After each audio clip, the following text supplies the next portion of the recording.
have a controversial rant, and please don't chase me off the platform for it. But seriously, why didn't we listen to Black women? Affected both of them. And I always say in my video, white supremacy is affecting both races. It's affecting Black people and affecting white people. And I think personally, white people are being affected largely because they think they are better. They think their job is secured. They think they are financially secured. They think the world is theirs. So there is some things they fail to see, and it comes back affecting them, and they cannot admit that this thing is affecting us simply because we are supreme. Women don't have a great track record of standing in solidarity with other marginalized groups, particularly other marginalized groups of women. Good morning, good afternoon, good evening, wherever you're watching from. Just know I love you so much for being here. Returning subscribers, thank you so much. I love you. New subscribers, this is the place, and I love you so much. Now, more white women are now admitting that they should have listened to Black women earlier.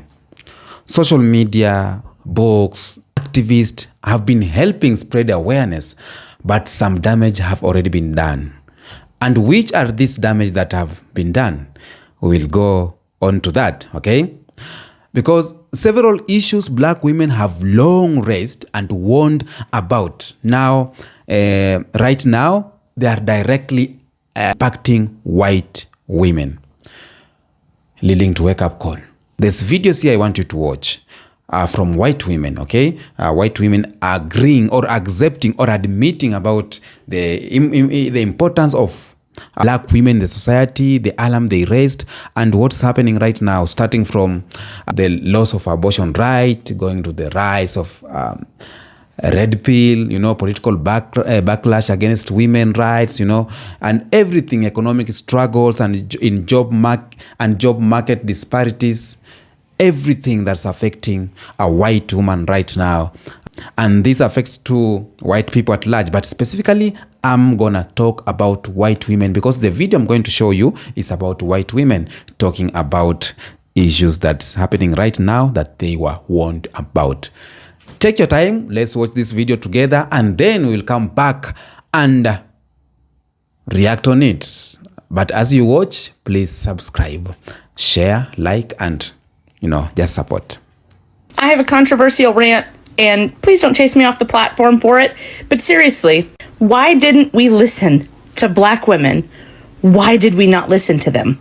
I'm watching all these emergent, fascist bills that are being passed that target trans kids. And I'm hearing in my comment section a lot, this is Gilead, this is like the Handmaid's Tale.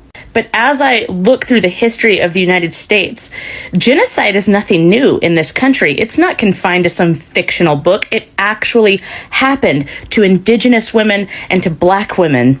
And this isn't some ancient history. Before the Indian Child Welfare Act, which is going to SCOTUS to possibly be overturned soon, before that, 1/3 of all Native children were forcibly removed from their homes. So when we talk about DeSantis passing this bill that's going to forcibly remove children that are trans or have trans parents, Natives already went through this. And how many Black mothers have we seen that have lost their babies and no justice comes to them? And I've marched in BLM marches. I felt like I was listening, but I wasn't. Giving some vocal support online or, buying a pin or something, or even just showing up in marches, it wasn't enough. And to tie this back into what's going on with the LGBT community, well, we wouldn't even have a pride if it wasn't for Black trans women. I just feel like the Black community, they have tried to warn all of us white liberals for a long time that if we don't stand and fight for them, that we would be on the chopping block next. And as I'm making all these videos exposing groups like the Council for National Policy and everything, I am feeling disgusted with myself because I'm doing it because my son is trans. My son is affected. I am a lesbian. I am affected. But the truth is, I should have been doing this kind of passionate work for a lot longer. I'm 35. This should have been happening a lot longer. And it should have been focused on Black and Indigenous people who have been through this type of oppression since the foundation of the country. I can't change the past, but what I can say is that we all need to really, really listen to the communities that have lived through this, that have survived this in the past. I think we need to stop using The Handmaid's Tale as an example for what's happening when there are real people who lived through it. We need to center their history, their fight, because I truly believe that one of the reasons that we're in this situation that we are now with the rise of fascism is because we did not do enough to help the BIPOC community, to listen to the BIPOC community who's been screaming about fascism for decades. Why didn't we listen to Black women? Because you value your whiteness and privilege over everything. Because when you agree to become white, you forfeit your heritage, your culture, and therefore a semblance of community and sisterhood. You don't know how to listen to anybody other than white men. Because in order to listen to someone, you have to shut all the way the fuck up. And that's something that y'all don't like doing. Because ultimately, y'all don't want freedom. You want the freedom to oppress other people like white men have oppressed people.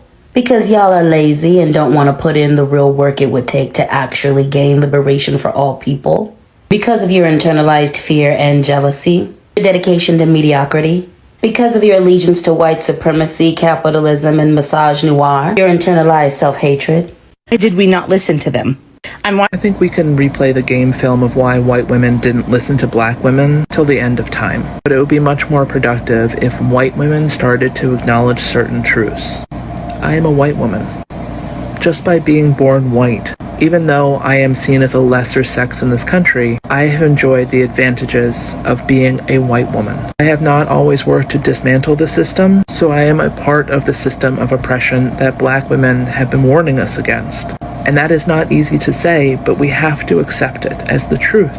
We are by nature selfish. Yes, we don't like being held back, but we also don't want to have to give up being at the top of the pile. Because white women will march and they will fight with black women until we might have to be equal with black women. And then we kind of scurry back to that, slightly behind and to the right of men. We need to acknowledge that. Why didn't we listen to Black women?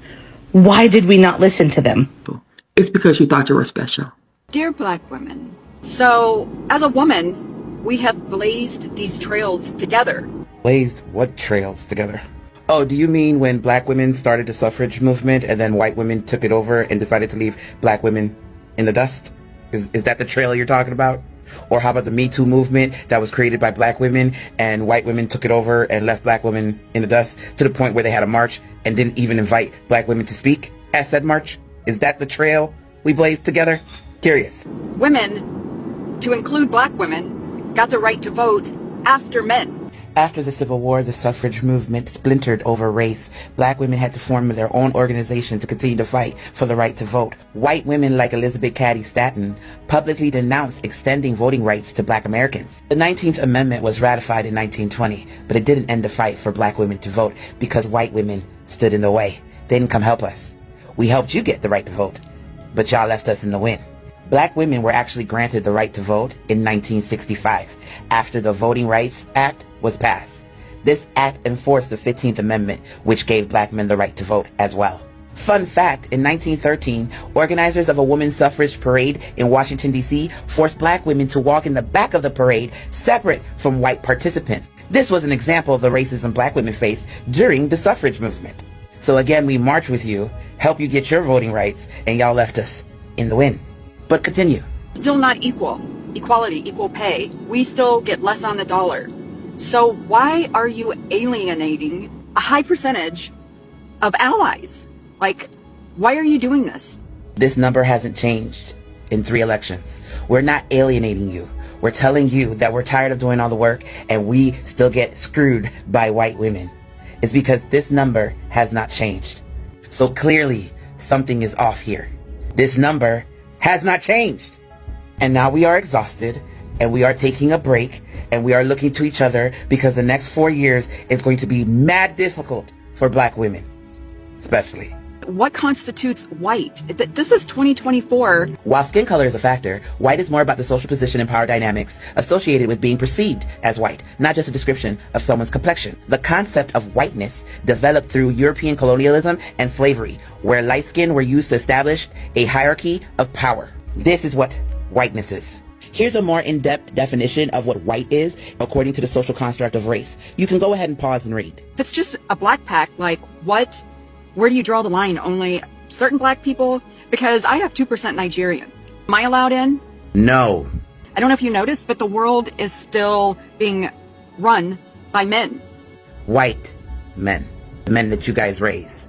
The world is being run by white men. Gotta have your adjectives. And yeah, we've noticed.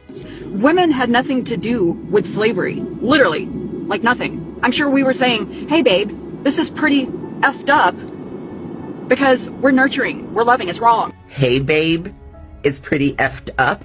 What Delulu land are you living in?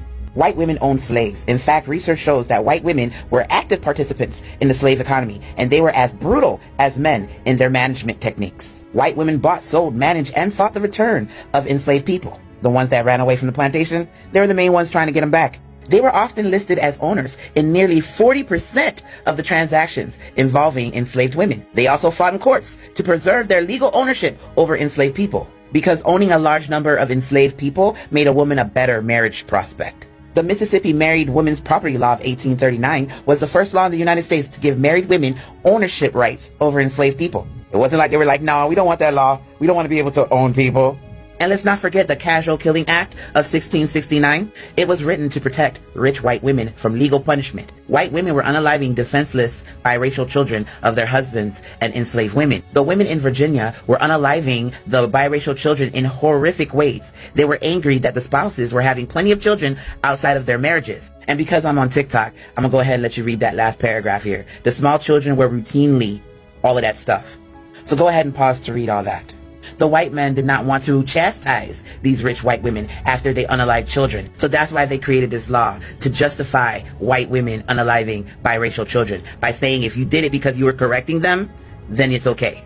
Kind of like qualified immunity that police officers enjoy in this country. Why there's this divide, and especially when we all need each other. What happened? Why are you guys mad at white women? We are angry because white women are the problem.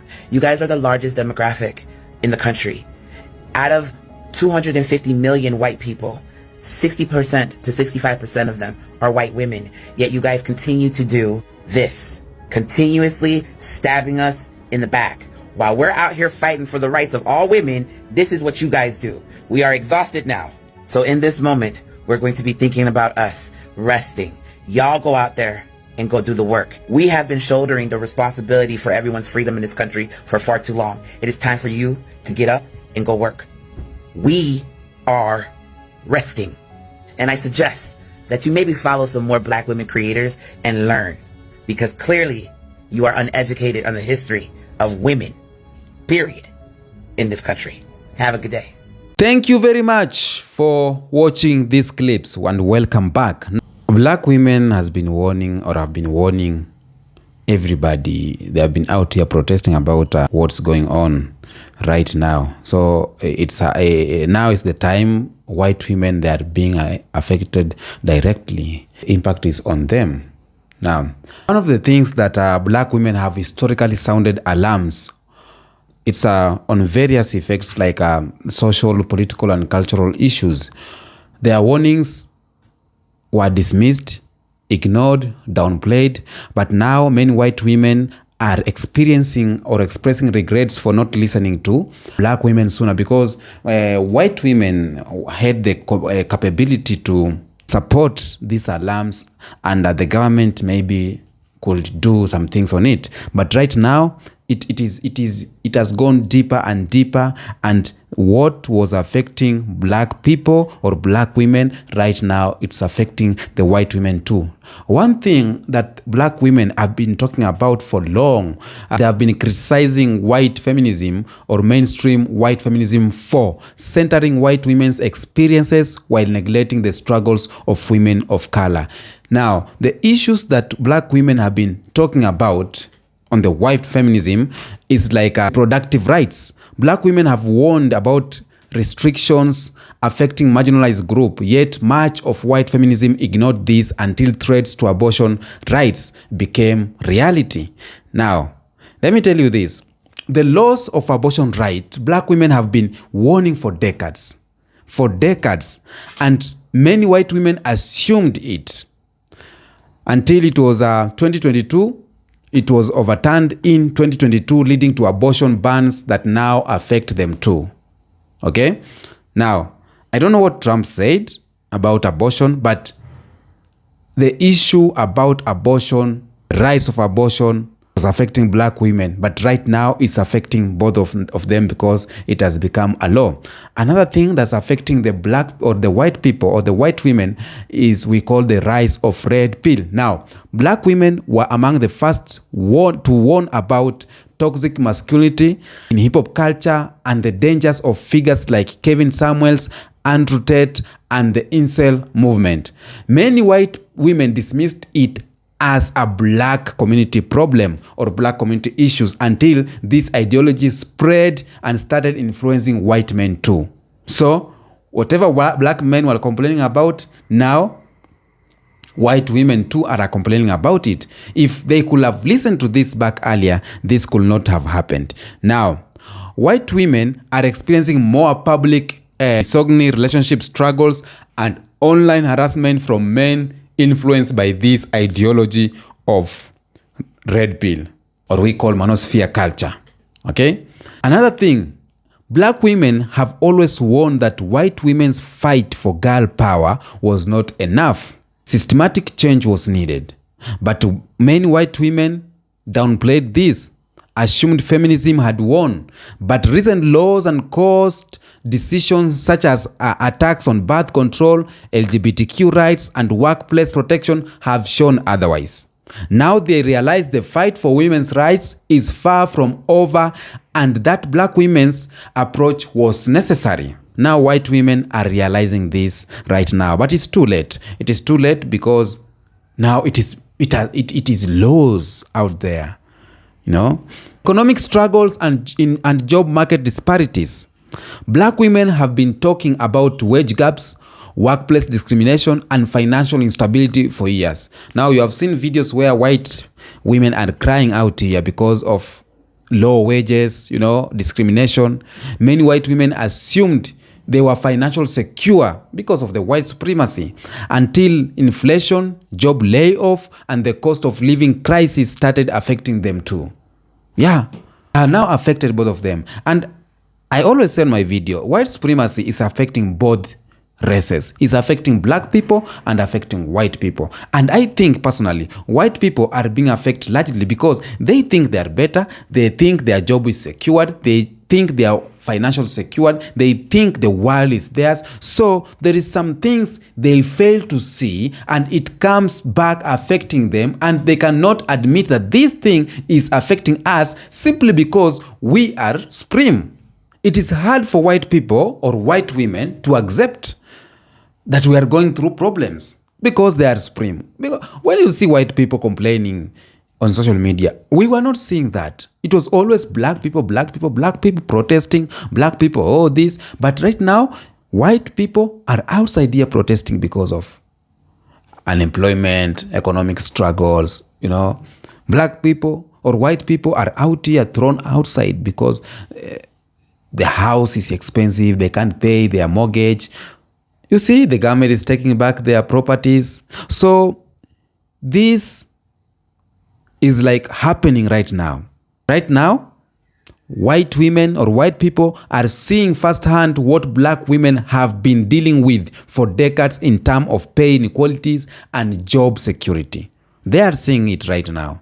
Now, the issue of most of the white women or white people thinking poverty is only for Black people has been for a long time been thinking that low wages is only for Black people, unemployment is only for Black people, and they have been assuming each and every move that Black people were making out here, the warnings, the wake-up calls, the alarms, they just ignored it because white supremacy secured their jobs for them. But right now it is open. They don't care anymore. Black women have consistently warned about the rise of white nationalism, voter suppression, and conservative policies that harm women and minorities. Now, many white women downplayed these warnings until they saw book bans and LGBTQ laws and even their own daughters facing sexism in schools and workplaces. Now they realize these political forces don't just target black and brown communities, but will also come for them, and they are coming for them. That's why one professor said that America is for rich white Americans, or the world is for rich people. If you are a white person and you are middle class or low class, you will face what black people face. Nothing will pass that. Nothing.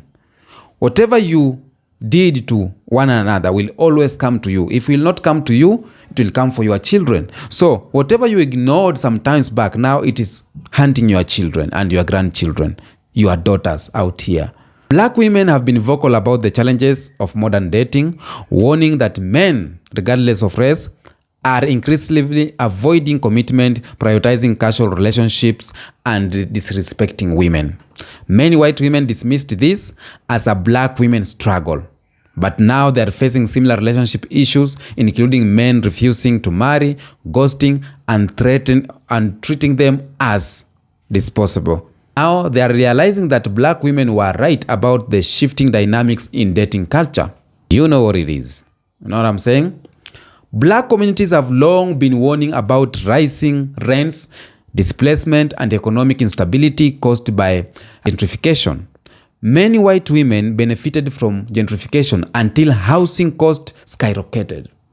And they too found themselves unable to afford homes in their own cities. Now they are feeling the consequences of the economy that prioritizes cooperation and investors over everyday people. Now it is hard for them too. White women or white people are here outside crying because now they cannot own houses. I have seen videos of white people being thrown outside. They started crying out here because they cannot afford paying rent anymore. But back then, when black people were claiming or crying because they can't afford it, the black people or the white people and the white women were just cool because these issues were not affecting them. Now, right now, they are feeling that. Now, they are admitting what's happening because the issue of political and social injustice, the issue of feminism, relationship and dating and everything is for everyone. It's not for just one group. Even if it does not affect you right now, it can affect you other time simply because these governments and these systems is being run by people. And these people are the top tier, the richest people on the face of the earth. So they control what is coming to you. Right now, they will put this race against this race. The second day, they will put the other race against the other race. The other day, they will oppress everyone who is not of their caliber. They will oppress everyone who is not of their level. That's why you see we have some diseases being created out here.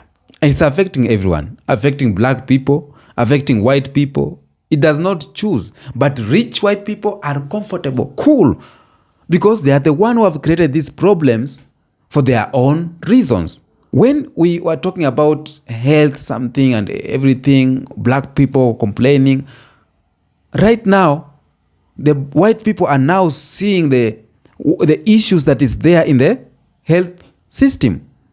It is not an issue of black people alone. But, you know, there is something we always say, you can learn it the hard way. And learning it the hard way is bad. Yeah. It's better to do it right now. We defend it all together. We win all together. Nobody is above one another. The white women, you are not above black women. The black women are not above white women. The brown community are not above other communities. It is so sad to see that we put some communities ahead, seeing them as the best. We put communities like, you know, it is too bad. Too bad. But I may say this, the people of color or the black people and the brown communities have been going through a lot for so long. and they have been vocal about it. The best thing is that they have been raising alarms on these issues. And white supremacy is the one that have been restricting white people to join hands with them, because they were saying that is black people problem. Don't support, it is black people problem. And white people were just sitting in the house enjoying, seeing on television and pointing hands about, oh, see these black people, they are causing chaos, protesting, this is not a democratic right. But right now they are out here. I saw a video of white women, feminism, I think they were protesting without, they are being topless in the street, and they are white people. It has reached to that position, on that point. Even white people can go outside, protest without having clothes because of feminism. And these things, black people talked about it, they protest about it with clothes. You understand what I'm saying? But right now, white people are protesting without clothes. It is too deep. It is heartbreaking. Okay? So you just tell me what you think on the comment section about this video. Do you think black people are right every time and we are just being ignored? Tell me what you think on the comment section. Until next episode, peace out.